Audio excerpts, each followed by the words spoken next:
What's the password?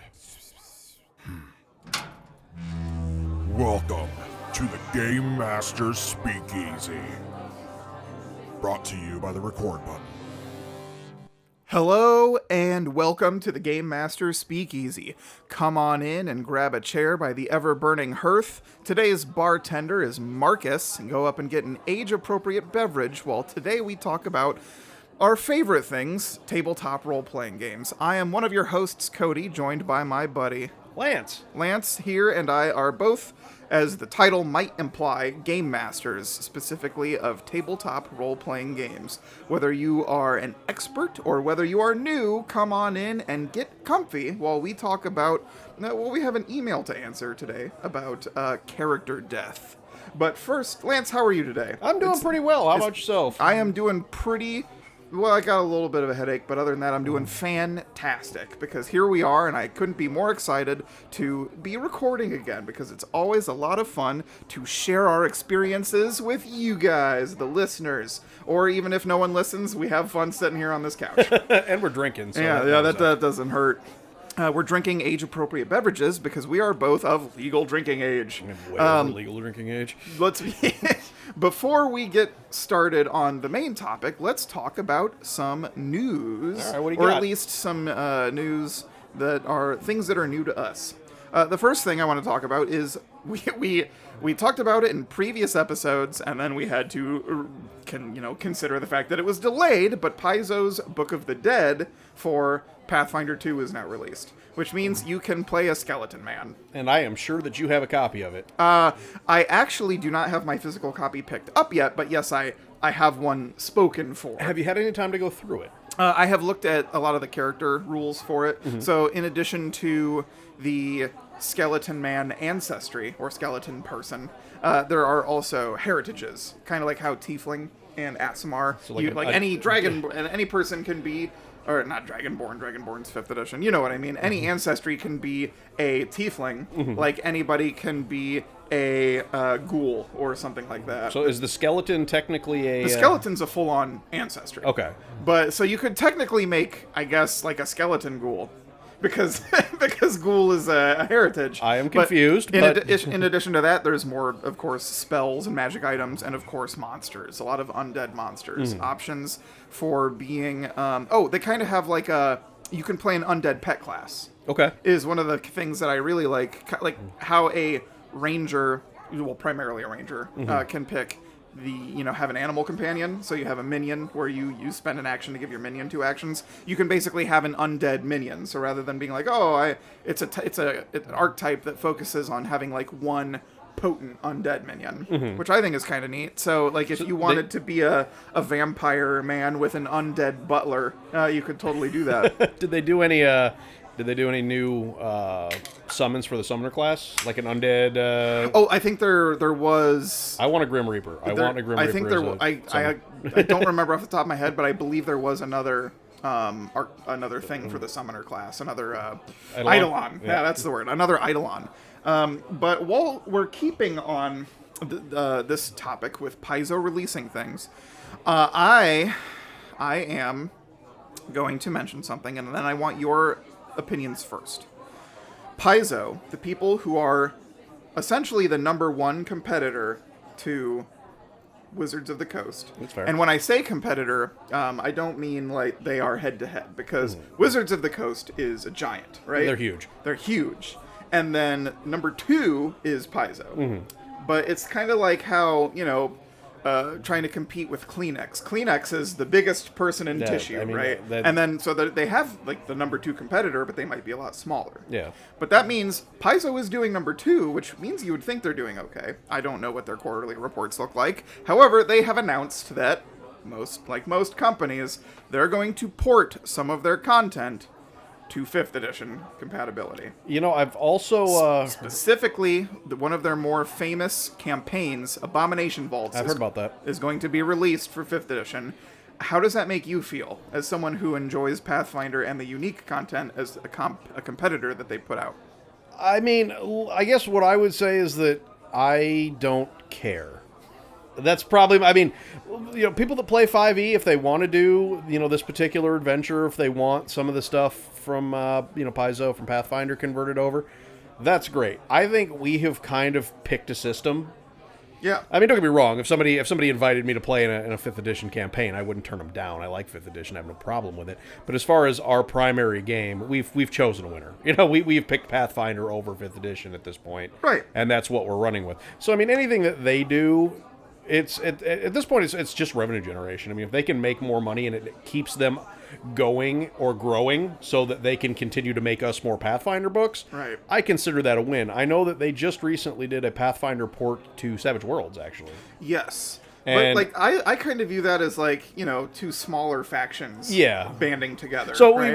what you're worried about is them helping to feed the beast that is bigger than they are. Yeah. Because, I mean... Are they... This is obviously them... trying it, right? They've only announced one product, and if it makes them a shitload of a ton of money, then they're going to keep doing it. Right? Yeah, no, that's fair. I mean, I guess it depends. I don't know what the level of hostility is in the table game production industry. Because in some industries, I mean, you see this a lot to kind of keep on topic with what we talk about here.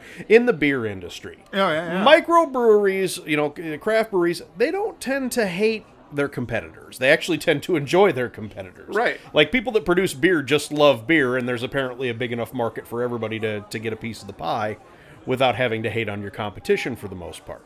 So I don't know if that's the way that the tabletop industry works, where Wizards of the Coast understands that Paizo is a competitor, but they don't actively hate them, then I don't think that porting their stuff over to 5th edition is necessarily bad for them. On the other hand, if Wizards of the Coast has some hidden agenda to destroy Paizo because they don't like the competition, well, now you're feeding the monster that's going to eat you. Yeah. So I mean, it really depends on the level of hostility in the industry, and honestly, that's just something I'm not familiar with. It's kind of interesting because this is how Paizo started, right? Like, they originally were publishing Dungeons and Dragons content, and that's what they're known for.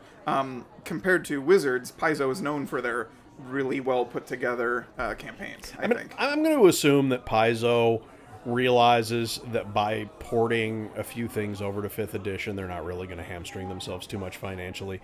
I think they know that the people that prefer Pathfinder to 5th edition aren't going to go back to 5th edition because Abomination Vault's found its way there. Oh, yeah. They don't have to worry for, another 2 years before the next version of D&D comes out? And I think that happens in the gaming industry a lot, is people tend to cycle, oh, there's a new version of this game out. Well, let's go try that for a few months and see if we still like it. And then next thing you know, Pathfinder 3 comes out, and we jump from 6th edition D&D to Pathfinder 3 and all, that's how they keep us buying books, Cody. That's how they keep us buying books. Yeah, and that's the sometimes I worry about the stress that my bookshelf is under. Just, physically. Well, hey, I'm not too bad with woodwork. If you'd like me to come reinforce your bookshelf to hold up all those books, I could probably add some stuff to it. I suppose, just thinking about it now, that the best case scenario is that if people play this content, and 5th edition players, then they're like, oh, this came from Pathfinder. Well, now let's check that out. Let's go check that out. Maybe that's what Paizo's banking on. Yeah. I know that one of my coworkers was just talking about checking it out because I described to him how, in 5e, in both of these games, it is more difficult to make an absolutely broken character compared to Pathfinder 1 and D&D 3.5. Yeah. You can still do it in 5e. There are a few combinations that get ridiculous, usually from multi-classing. But in Pathfinder, what you really benefit from is teamwork. Rather than making the entire character a munchkin, you munchkin the team to great effect, which is great, because then you're playing together in your cooperative narrative experience. I'm still not 100% sure our crew has mastered that yet. No, I think I think a part of it is communication. Yeah. I've been trying to subtly encourage you guys to actually talk more, either in character or out of character. Be like, hey, what are you intending to do on your turn? Because isn't it kind of a pain when you're the wizard and you want a fireball and then someone moves into your blast zone?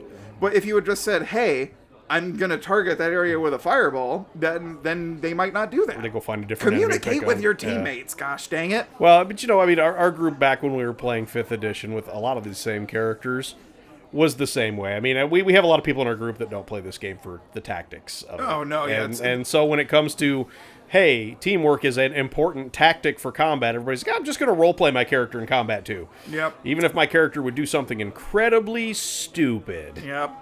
Yeah, that's fair enough. What else? Oh, D&D Live happened a little while ago, and my big takeaway is that they have announced officially that they're releasing Spelljammer as like I think it's a campaign and setting combo. I was going to say, that's one of their settings, isn't it? We talked about their settings an episode or two ago. Whereas Starfinder is like a science fiction version of Pathfinder, Spelljammer is just D&D in space. It's fantasy. D&D in space. Precisely. It's very much still fantasy, but with like that's where you've got the mind flayers and their giant nautiloid ships going through the. Okay, that sounds cool. Yeah. Oh yeah. This is where you find that stuff because Spelljammers. I think I'm not well versed on it. Never played in it. I've done a little bit of reading, but I believe Spelljammer is the term for the ships or the people that pilot the ships. One of the two. And the helm of a spelljamming ship is just like a magical console, and you need a wizard to be like in tune with it to move the vessel. Space magic. But yeah, it's I have read it's very ridiculous. This is where you get things like giant space hamsters. I think are a canon thing inside Spelljammer. Let's talk about what have you done recently that has anything to what are your tabletop experiences, whether they be prep related or live game related? We've hinted at it in a few other episodes, and we're still working on it. I'm not quite ready for name reveals yet, but we have, Cody and I and a couple of friends of ours, have been working on our own tabletop RPG. Self-promotion. A little bit of self-promotion here. It is a Norse fantasy-based tabletop game, basically. Yeah. So what I've been doing lately is I've actually been doing a little GMing, which I don't talk as much about on here because, I used to do a lot of it. Now I do a little of it. And I'm currently running 2 concurrent play tests with 2 different groups. And so that's kind of what we did. And this particular play test, they've gone pretty well. The character breakdowns or the class breakdowns rather in both of our groups are the same. So I guess I'm getting a lot of test data there. We had a party that did a little bit of I guess for lack of a better term, mercenary work in Svartalfheim. Yeah. That was the group that involved our producers as well as Cody as the players and me GMing that. Yeah, we killed a giant bat and then some spiders in 2 different places for 2 different reasons. Yeah, and we got to test out the poison rules, which was the important part for me, to be honest with you. I thought they worked out pretty well. And then the other group that we had, they got to go on a... Can we talk about the poison rules? Or are we... Yeah, no, we can talk about the poison rules. Yeah, because I like the way we've done it so far. Okay. Because the way we do the poison rules is, say your poison is a 2d6 the first time, it's at the end of your turn, right? Yeah, it's referred to as potency. The potency of a poison. The potency of a poison is 2d6. So then on at the end of your turn, you take 2d6 poison damage, right? Mm-hmm. But then on the next turn... You take 2d4. 2d4. Yeah, the die step goes down. Whatever the amount of damage that you're taking is, it drops by a die step. So yeah, it keeps the same number of dice, but the die steps keep going down. Let's say you had like Jormungandr level poison. That might be like a 5d12. Yeah. And then it's going to go 5d12, 5d10, 5d8, 5d6. Unless you can get it cured. Yeah, unless you can get it cured. So as you can see, that over time is going to get really, really nasty. And then you're smaller. Like I think the cave spiders that you guys were fighting that were poisonous were doing what, 2d6? Mm-hmm. Yeah, so they only had a two-turn run on them, basically. They could be refreshed if they bit you again, stuff like that. My other group, which consists of mostly people that we play Cody's game with, and then another friend of ours, they got to go to like a Midgard holy site and drink a concoction made out of a whole bunch of gross things and have a little spiritual journey. They got to see a lot of the creation myth, actually. Oh yeah.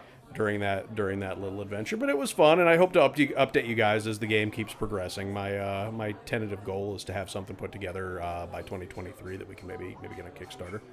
Which would be awesome. That would be super awesome. What did I do? Before that session, I finished the bones of the cooking rules, and then I still have to flesh out all the herbs and ingredients lists, but more or less it works. Yeah, we have the system in place. Now we just have to add all of the components. Yep. Eventually, we want to have. My goal is to like flesh out crafting rules, settlement building, trade mechanics, things like that. What else did I do? I no longer have a girlfriend. I have a fiance. Yeah, congratulations on that, buddy. Yeah, and this is relevant because this person supports me in my nerdy hobbies, and this is how I'm linking it to tabletop. No, stuff. she does. She's pretty great, and she plays with us. So. Yep, she is one of my players in my main game now. Loves Call of Cthulhu. What else? So tabletop related, I have been in the last week and a half finally tackling a miniature painting technique, which, if any of you have ever done so, you may have heard of this. It's usually called NMM, or non-metallic metal. And I got a picture here for you. Maybe we'll put a link to it, or put it up on YouTube, or put a link to it in the description below. But this is my first attempt. The trim on the shoulder pads of this trooper, does that look like metal? It does look like metal. This is black and white paint. Wow. So I'm pretty proud. It's a very basic attempt at non-metallic metal, but I feel like it actually does the job. So that's what I did. I'm impressed recently. and also too lazy to emulate that. Yeah, I just buy my metallic paints and. But I mean, to be honest with you, like, because I try to make sure that most of my games run on mostly minis rather than tokens, I either have a whole bunch of completely unpainted minis, or the minis that I'm painting are base coated and washed. Yeah, base coated and washed. I do not have the kind of time to detail paint all those. Now, when I'm doing my individual characters, I get a little more detailed with it. But. Oh yeah. That concludes any more news, unless you have something, which I know you don't. No, no, he knows that he's right. So let's talk about the beer that Marcus is serving us today. This is a beer called Zombie Awakening. It is a black ale with coffee, and it is made by Lionbridge Brewing. It's delicious. It is fantastic. Me and the wife were out doing some shopping because my kid grows so fast that all of his pants just suddenly turned into high waters overnight. So we stopped. He's like a living human rhubarb. Yeah, it just keeps growing. So we ended up stopping at Happy's. Oh yeah. It's a liquor store around here. They have everything, and if they don't, they can get it for you. It's fantastic. We stopped there, and I found a 6-pack of this and took it home, and I saved a couple of cans for our recording. Which I thank you, because it is fantastic. All right, so as we drink this Zombie Awakening, we're going to talk about a question we have. For full transparency, this question does come from a listener, but that listener is also from my main RPG group. That's true. I'm willing to take any and all questions, tabletop related, from any listeners. So it is technically a question from a listener. If it's a good subject worth talking about, I don't care where it comes from. And Yeah. I do think this is a legitimately good subject to talk about. And I'm going to set this up by saying, I think you probably have more experience with this than I do. And so here's the question. Verbatim. Hello. My name is Diraj, and I was curious how you two handle the deaths of lovable NPCs and, of course, player characters. Also, does it bring you any joy when the BBEG, Big Bad Evil Guy, kills a character? So let's start with the first half of that, Okay. and unpack how you handle the deaths of lovable NPCs. Lovable NPCs. You know, I don't handle the deaths of lovable NPCs. What I mean by that is that whatever reaction to it is going to be the role-playing of my players. Mm-hmm. You know, if they choose not to get into the heavy emotional baggage of dealing with the death of a entirely fictional character, I understand that. Now, when they do, I absolutely love it. Because to me, to see them get kind of involved in that is great, because it shows that they are really role-playing and invested in their characters. Right. So, I would ask you, when you've got a lovable NPC, and you as the Dungeon Master are either intending, or usually you can intend to kill an NPC, unless you have the cooperation of a player. It's bad manners to intend to kill a player character. Yeah, right? that's general. You should. You can intend to put them in dangerous situations, but you shouldn't intend their death. But NPCs, the more, most of the time, and I feel like this is true for most game masters, the more beloved an NPC is, the bigger the target painted on their back for the dungeon master or game master, right? Especially if you really want to get a good emotional reaction out of your players. Right. I mean, if it's an NPC they don't like or care about, they're not going to care if that NPC dies. Yeah. If so, you might have tried to create an interesting NPC, and the party didn't take to it, but they took to Boblin the Goblin, like flies to fecal matter. That's the character you want to tear away from the party to cause them distress, feelings of revenge, inspire them to action. But my question to you is, how often, if you can remember, thinking back to probably especially Shadowrun and Deadlands, how often do you do this off screen versus right in front of the character's eyes? I mean, I think that depends on the story. Like Shadowrun is a good example, since we're talking about my gaming history. I think that it is great to have like a Shadowrun campaign where your characters are going to visit a beloved NPC and they find the corpse of said beloved NPC. Oh yeah. Like, because Shadowrun is a game about conspiracies and mysteries and corporate espionage and things like that. So sometimes in a situation like that, especially in a game like that, you don't necessarily, I mean, unless you're trying to show off the strength of a bad NPC by taking out a beloved other NPC in front of them. But I mean, if you're trying to make it as a plot hook, especially, then kill them off screen, but let the players find your handiwork, leave enough clues lying around so that they have, especially if it's a beloved NPC, somebody they're going to seek revenge for, to have them be able to investigate the scene and figure out where they want and to kind of deal with the emotional baggage there. Because in a game like Shadowrun, where you're talking about mercenaries, you're going to get a wide variety of responses out of the characters. Some of them are going to be upset about it because this is a business associate that they no longer have access to, and then some of them are going to get, make it really personal.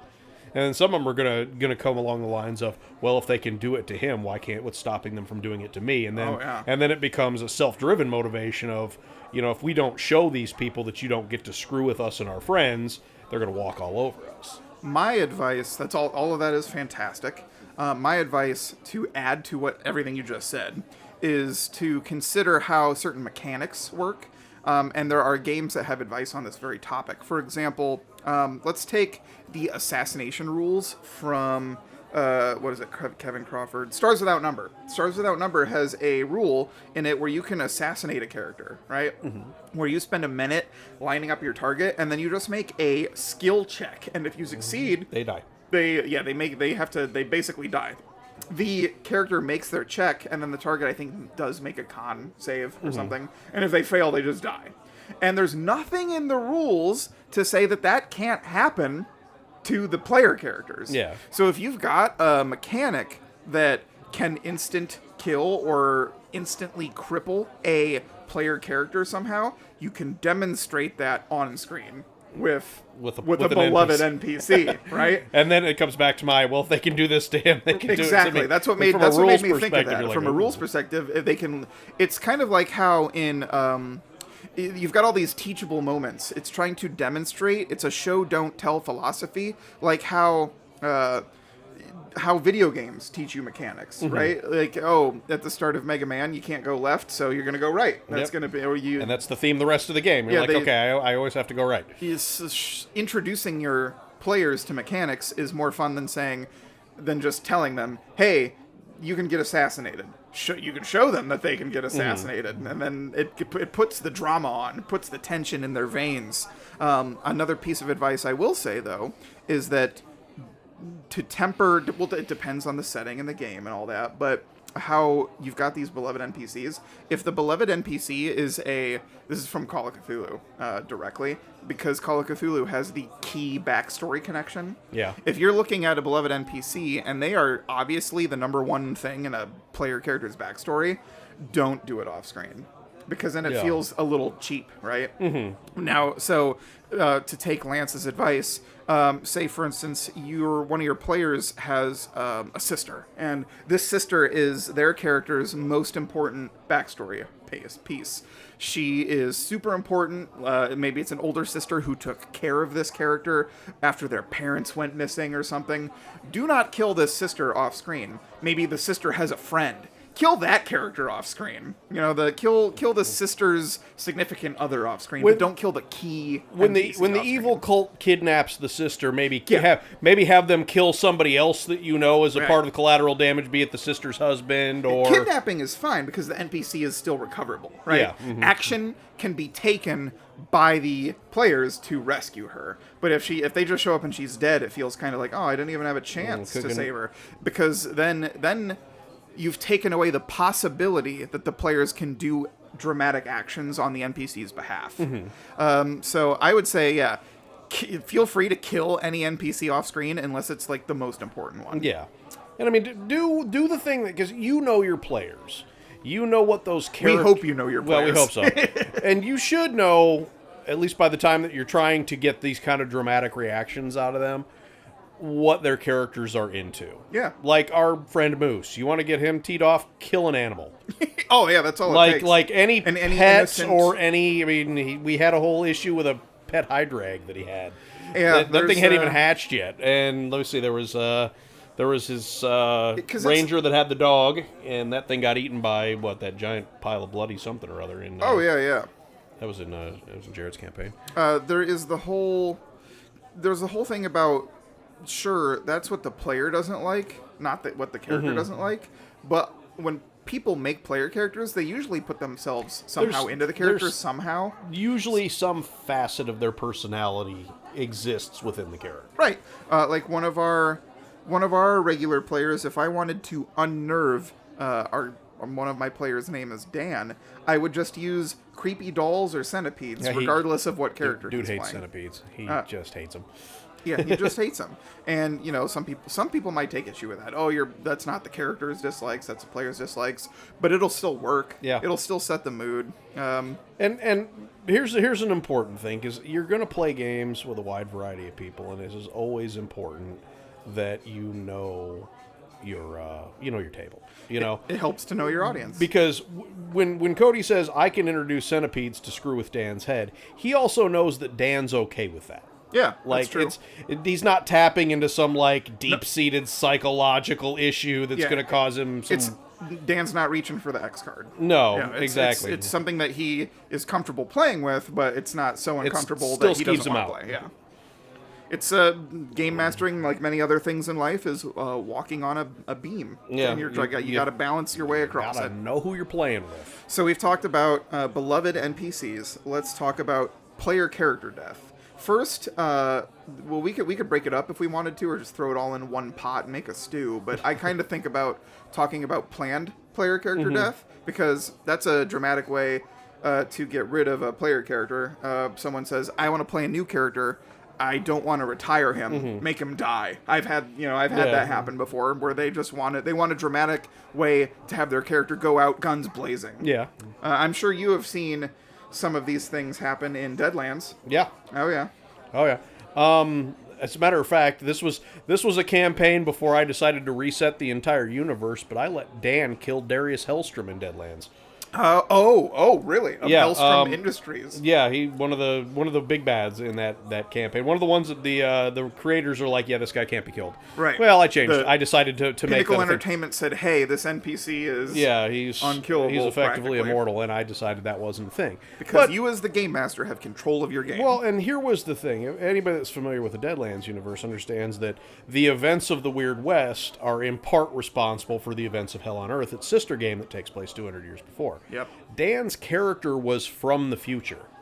Oh, I don't know if I've ever heard about that. Was when he was playing Scorp. And, his character really? was from Hell on Earth, and had managed to stumble into the hunting grounds and pop out in the Weird West. That's cool. So he basically knew how Hellstrom was going to affect the timeline. Spoiler alert. Yeah, well, the game's been out for a real long time. It has been out for quite a while. They may have even changed the canon by now with all the stuff they put in Deadlands Reloaded, for all I know. Worlds version. But so he comes back, and he's basically like that guy from the future trying to prevent the past.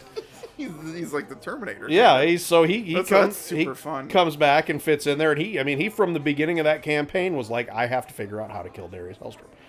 And so I let him. And then, like all good heroes that do something that really awesome. Tony Starked him. Well, yeah, he ended up dying at the hands of Stone after that was all over okay. with. But he died happy. He knew that he had accomplished his goal. His character arc was complete. Yeah, his character arc was 100% complete. That's probably a good. Now that I've said it aloud and had the epiphany as I said it, it's very satisfying for a character to die if their arc is complete. Yeah. Yeah. If you can help it, their character's arc should reach a satisfying conclusion before you start to intend character death at the hands of the not the hands, but the players. If they're okay with it, right?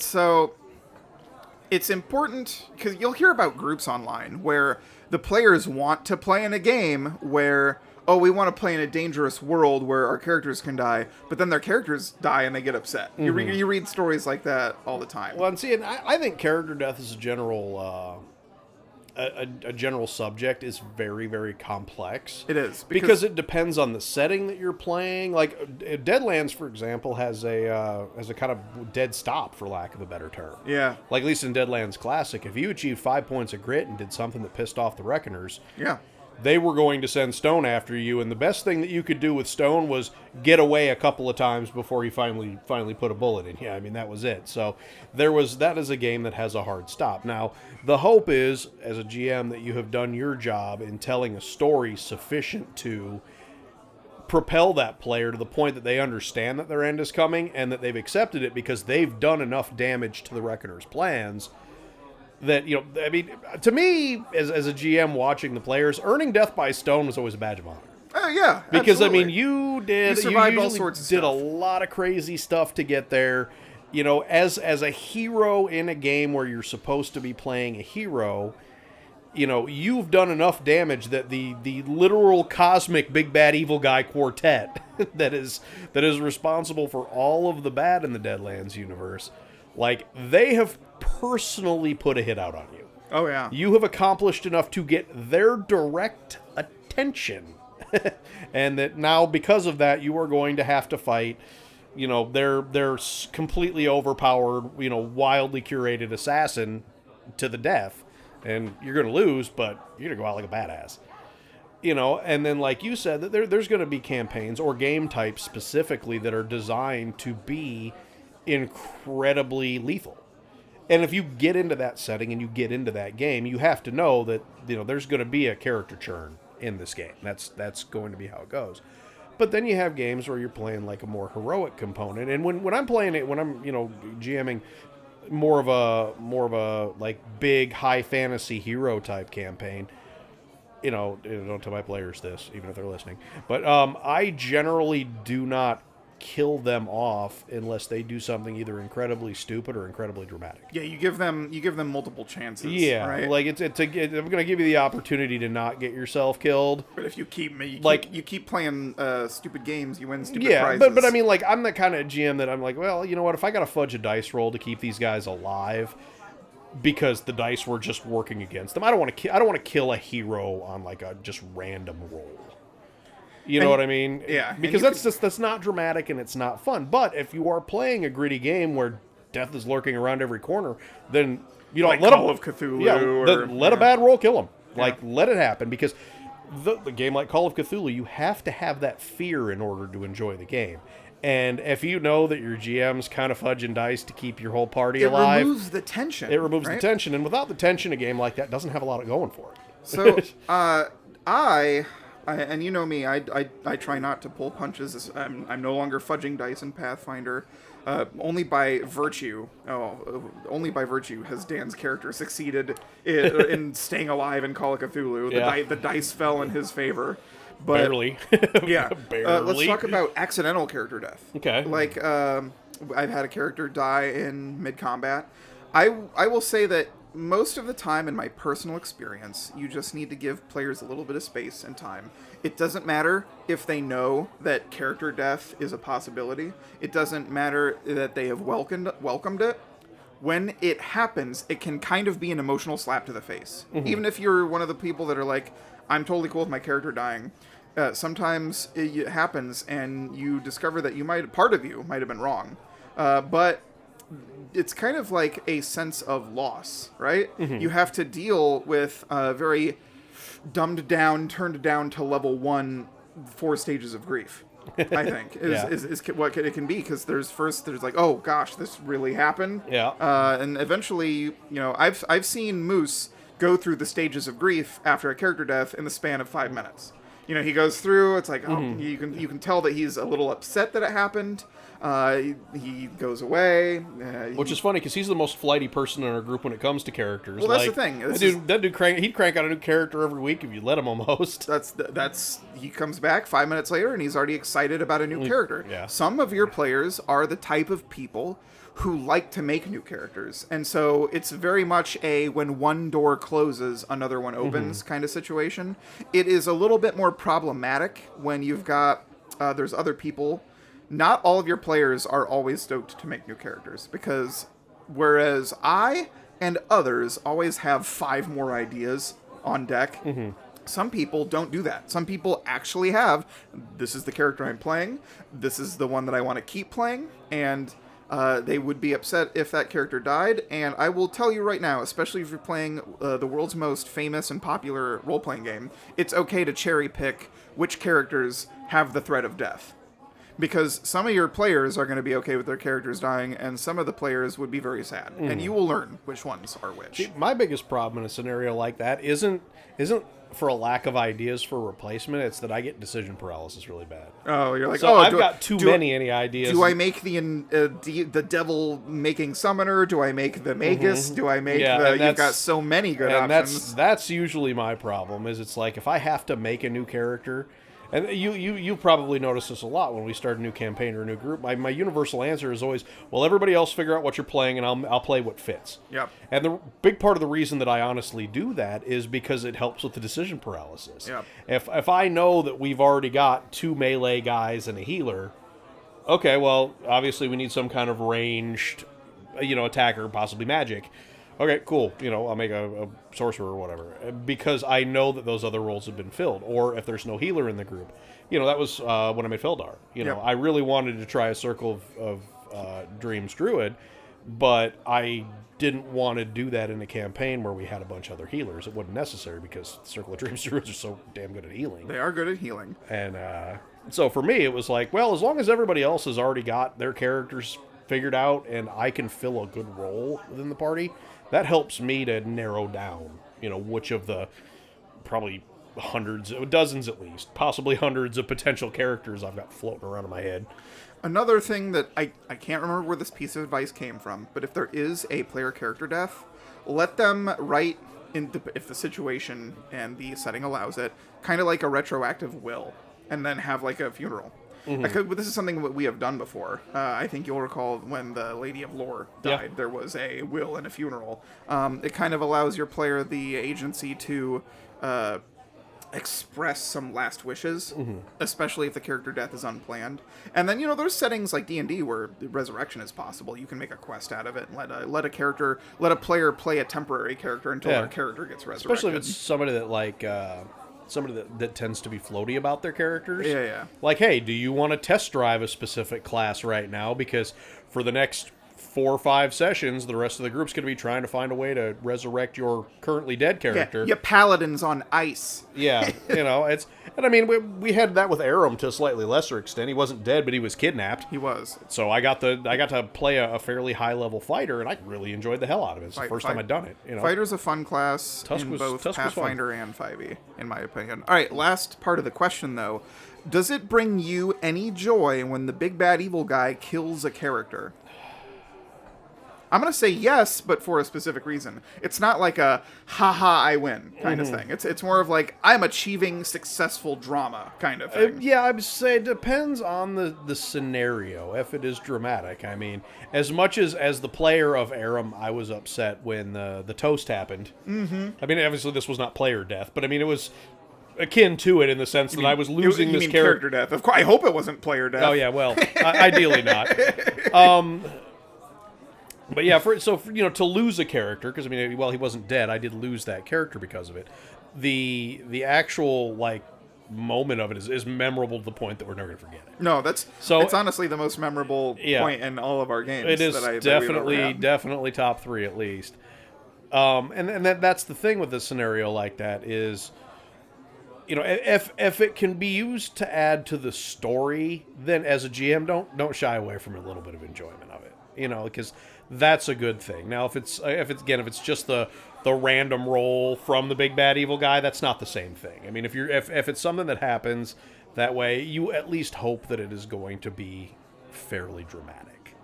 Yeah, if the death of the character that the BBEG, the big bad evil guy, achieves is justified, I think is an important factor, right? Like when your character was poisoned, you guys later found out that he had used the powerful reagent, right? That he used one of his consumables, and you're like, and now suddenly the whole party's like, oh, that makes total sense. That's why I didn't get a resistance roll. No wonder the DC for the save was so high. Exactly. He used this powerful magic, oh, of course my character died. He used a 9th level spell slot to kill me, right? Like it's you weren't just killed by a cantrip. There was a give and take. There was a balance. The big bad evil guy had to give up something to get your death. Yeah, and it kind of also can feel good, right, as the player, when you have upset the big bad evil guy so much that they want you dead so much, right? They are gunning. You have their attention, right? It's not, you're not just some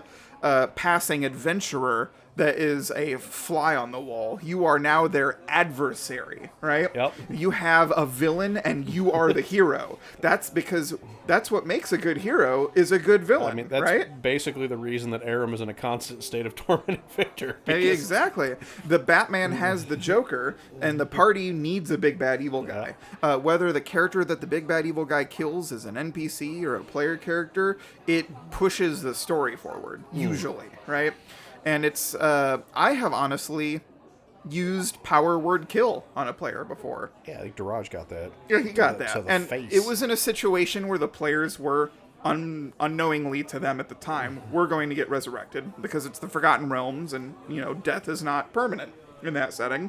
But it was a demonstration at the level you guys were. The big bad evil guy was purposefully showing you. You guys had garnered... He was flexing on us. He was flexing on you. You guys had gotten enough of his attention that he wanted to show you, hey, I'm more powerful than you. Back off, right? But how did you as a player feel after that encounter? I liked it. I did. I enjoyed... Did it make you want to beat him even more? Oh, yeah. I mean, listen, Aram being motivated to kill Victor has never been a hard sell. Like, I don't know what it is about him as an NPC, but I have hated him since day one. Yeah, like, the second you saw that slimy guy. I am going to just wreck this dude. But, on the subject of taking pleasure in character death, I'll be honest with you, I've taken a little bit of pleasure in killing killing characters for doing stupid things. Yeah.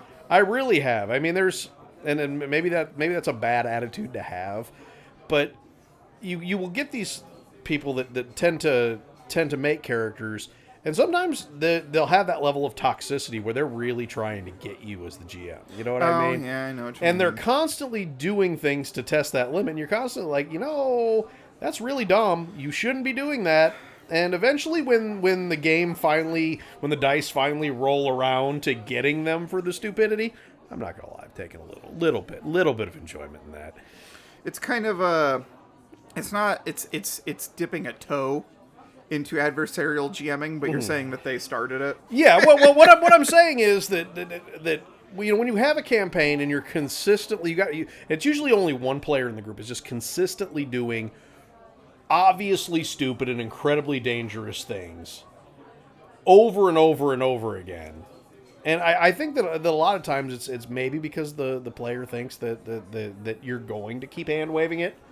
Right. You know what I mean? And so this is their reminder that, hey, this world can get your character. Well, and it's like I said, when I've got a hero campaign, I am generally speaking trying to avoid killing the characters until a moment of good drama. Yeah. It's like nobody wants to see... I mean, well, I guess Game of Thrones did it successfully, just unceremoniously killing off everybody's favorite characters constantly. But, oh, yeah. But I don't think that's great for most good hero tales.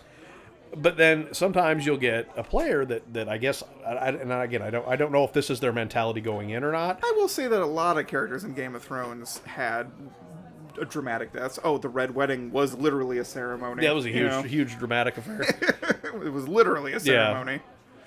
But no, I'm picking up what you're putting down, more or less. So I mean, I guess in that scenario, if you're a player and you've noticed that your GM is generously not killing you, don't taunt them. Don't give them a reason to, because I mean, it's one thing to say no, I don't want to kill off my characters, my player characters, unless there's a good dramatic reason, and then you picking up on that and saying, okay, cool, that I'm going to do all of the most incredibly stupid things that I possibly can because this guy's not going to take me out unless it's dramatic. Well, until the patience wears thin. We can talk about the guy who asked the question today.